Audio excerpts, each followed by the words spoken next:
અંકુલ ખસેડવાની હિલચાલ ચાલે છે, શું કહેશો આપ? આ એક દુઃખદ બાબત છે. કારણ કે 70 વર્ષના ઇતિહાસની અંદર આજે છેલ્લા 70 વર્ષથી જોરાવર પેરિસની અંદર કોર્ટ કમ્પાઉન્ડ ચાલે છે અને આ જોરાવર પેરિસમાં બીજી અન્ય ઘણી બધી ઓફિસો આવેલી છે અને અહીં જે કોર્ટ કેમ્પસ આવેલું છે એ કોર્ટ કેમ્પસ જે પાલનપુરનું હાબ કહેવાય એ મધ્યમાં આવેલું છે અને અહીંથી કોર્ટ જો ખસેડવામાં આવે તો પ્રજાને ખૂબ જ નુકસાન ભોગવવાનો વારો આવે.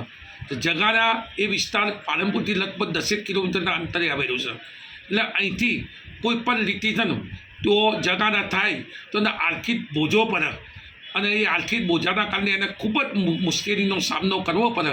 એટલે અમે સરકારને વિનંતી કરીએ છીએ તો પાલનપુર બાર એસોસિએશન દ્વારા આ અગાઉ ઘણીવાર ચર્ચા કરવામાં આવી તો કોર્ટ કેમ્પસની અંદર ઘણી બધી જગ્યાઓ છે અને હાલ જે બિલ્ડિંગ આવેલી છે એ બિલ્ડિંગ પર યથાવત છે એને કોઈ પણ અડચણ છે નહીં. તો આ કોર્ટ કેમ્પસ હોયથી કસવું ન જોઈએ. જાય તો પ્રજાને વકીલો કરતો પ્રજાને ખૂબ જ નુકસાન થાય તેમ છે. એટલે પ્રજાના હિતમાં સરકાર વિચારે, હાઈકોર્ટ વિચારે તો પ્રજા એ સર્વોપરી છે ને પ્રજાના હિતમાં જો નહીં વિચારવામાં આવે તો પ્રજા જ છેલ્લે હેરાન થવાની છે. એટલે પુનઃ વિચાર કરી અને આ કોર્ટ કેમ્પસ જે જગ્યાએ છે એ જગ્યાએ અને કોર્ટ કેમ્પસની બાજુમાં બીજી અન્ય ઘણી બધી જગ્યાઓ છે.